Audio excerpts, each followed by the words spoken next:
En tournant autour de la Terre en un mois, la Lune semble passer successivement près de toutes les planètes. Lors de ces conjonctions, la Lune nous permet de repérer ces planètes et vous aide à mieux situer notre système solaire.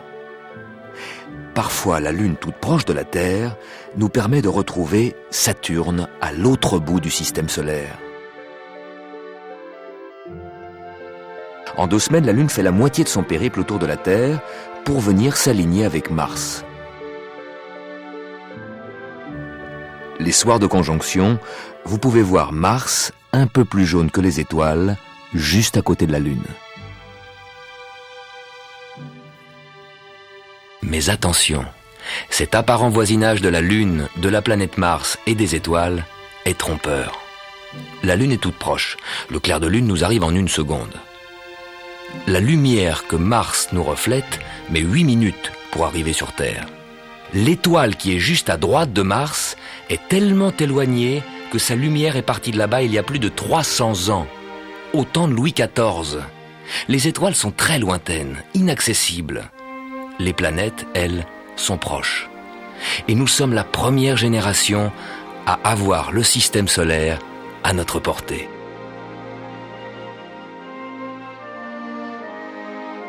Vu de la Terre, tout semble tourner autour de nous. Le Soleil, la Lune, les planètes et les étoiles.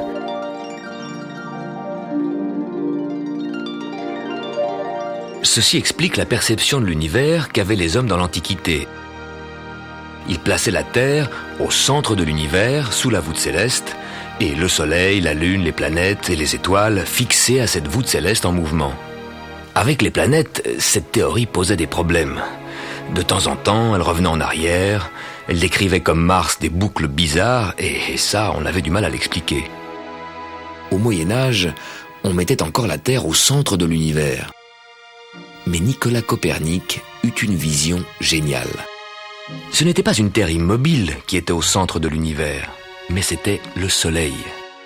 Et la Terre devenait une planète tournant en orbite autour du Soleil avec les autres planètes.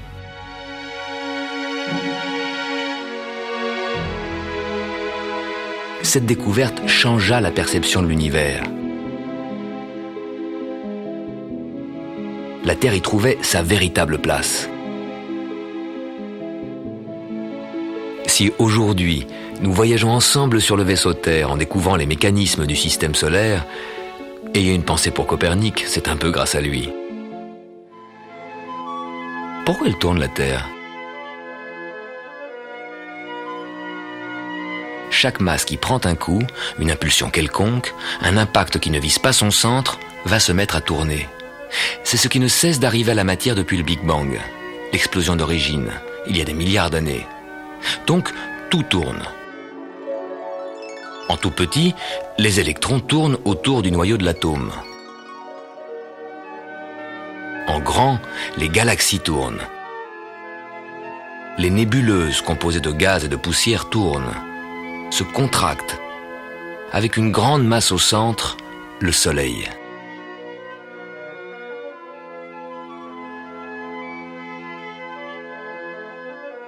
Le reste, toujours en rotation, se condensa en planètes, et une de ces planètes, toujours en rotation, c'est la Terre.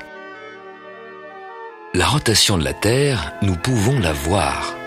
L'ombre d'une maison qui se déplace au cours de la journée, ou les rayons de soleil qui entrent par la fenêtre et qui glissent lentement sur le sol de votre chambre, c'est comme ça que tous les jours, à tout moment, sans instrument astronomique, vous pouvez voir la Terre tourner.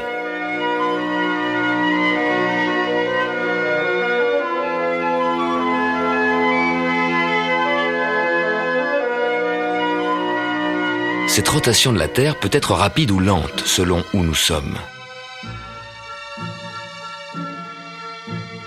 Chacun de ces 3 cercles fait un tour complet en 24 heures. Et dans ces 24 heures, c'est bien entendu le cercle le plus grand qui parcourt la plus grande distance. C'est donc là, à l'équateur, où ça tourne le plus vite, 1600 km/h.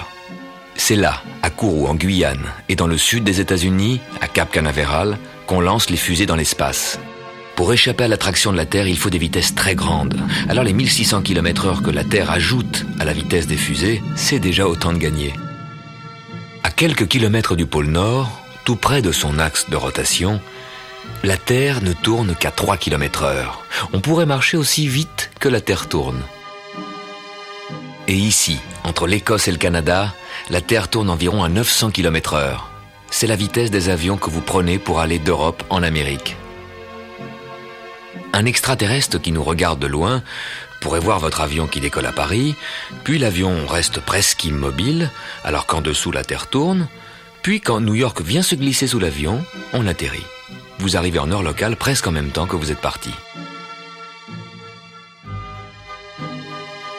Pour le passager qui vole de Paris à New York aussi vite que la Terre tourne, le temps s'arrête. Et pour celui qui veut téléphoner à son copain à New York, à midi par exemple, il risque de le réveiller car à New York, il n'est que 6 heures du matin. Pourquoi ? La Terre tourne. Elle présente au Soleil chaque heure une autre de ses tranches, un autre méridien. Au méridien qui fait face au Soleil, c'est midi. Paris-New York, ça fait un quart de la Terre, le quart du tour complet que la Terre fait en 24 heures. Et le quart de 24 heures, c'est 6 heures. Paris-New York, 6 heures de différence. Le Soleil, à Paris, est au-dessus du méridien. Il est aussi visible à New York, il se lève justement à l'horizon. Et en même temps, à Tokyo, il se couche.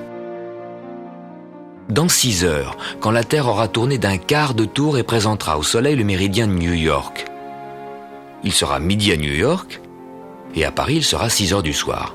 On verra le Soleil se coucher à l'horizon. La rotation de la Terre amène chaque minute une autre ville, un autre pays à faire face au Soleil. Chaque ville, chaque pays a une heure locale différente. Depuis qu'il y a le télégraphe et le téléphone, il fallait réglementer tout ça. Et la Terre a été divisée en 24 fuseaux horaires. Paris-New York, 6 heures d'écart. Est-ce une distance dans l'espace ou dans le temps ? Les deux sans doute. Nous volons aussi vite que la Terre tourne, nos sondes spatiales rattrapent Jupiter et Saturne sur leur orbite. Nos dimensions humaines sont devenues des dimensions planétaires. Le système solaire est à notre portée.